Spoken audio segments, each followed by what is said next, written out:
واقعة مأساوية شهدتها محافظة الإسكندرية وتحديدا بحي كرموز بمنطقة بشير الخير.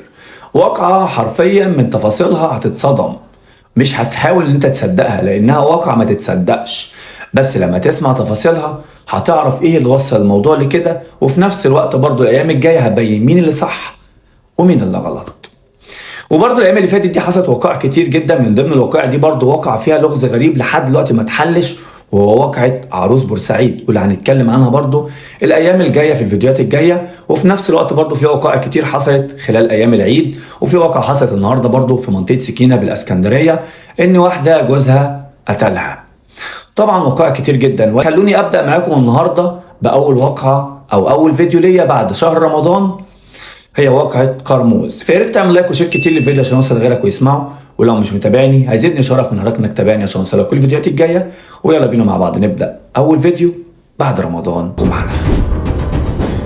الحكايه يا سيدي بدات كده لما كلنا سمعنا خبر صادم ان في مذبحه او واقعه مأساويه حصلت في منطقه كرموز بالاسكندريه، ان في طفل عنده 17 سنه اتخلص من اشقائه الخمسه ووالدته.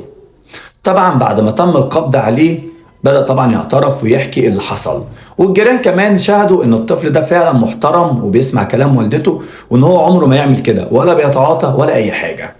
كلام ريان بقى كان بيقول ان والدته اتفقت معاه ان هي خلاص ملهاش اي حد يعولها، خصوصا بعد ما طبعا جوزها طلقها اللي هو يعني اردني الجنسيه، وان هو بعد عنها وان هو مش هيتكفل بمصاريفها. فيأست من حياتها وقررت ان هي طبعا تتخلص من حياتها، بس في نفس الوقت ما كانتش عارفه ابنائها هيبقى مصيرهم ايه.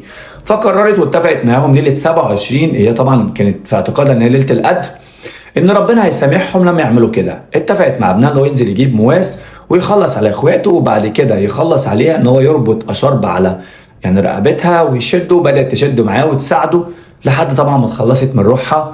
واتفقت كمان معاه ان هو بعد ما يعمل كده يطلع ويرمي نفسه من على السطح.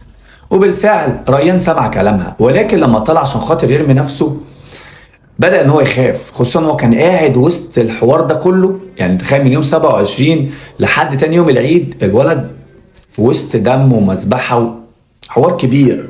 فطبعا خاف ان هو يعمل كده في نفسه، فقرر ان هو ينام على يعني الترابزين بتاع البتاع دوت على السطح عشان خاطر يقع ولا حاجه. ولكن الجيران لحقوه ومسكوه وتم القبض عليه وحكى اللي حصل ده. طبعا شهادة الجيران قالوا ان الطفل دوت محترم جدا وبيسمع كلام والدته، وعمرنا ما سمعناهم اصلا بيتخانقوا مع بعض ولا اي حاجة. ولكن هي في اخر اوقات كانت بتحكي لصاحبتها مي ان هي كانت دايما يعني خلاص يأست من حياتها بسبب اللي حصل معاها، وان هي يعني مريضة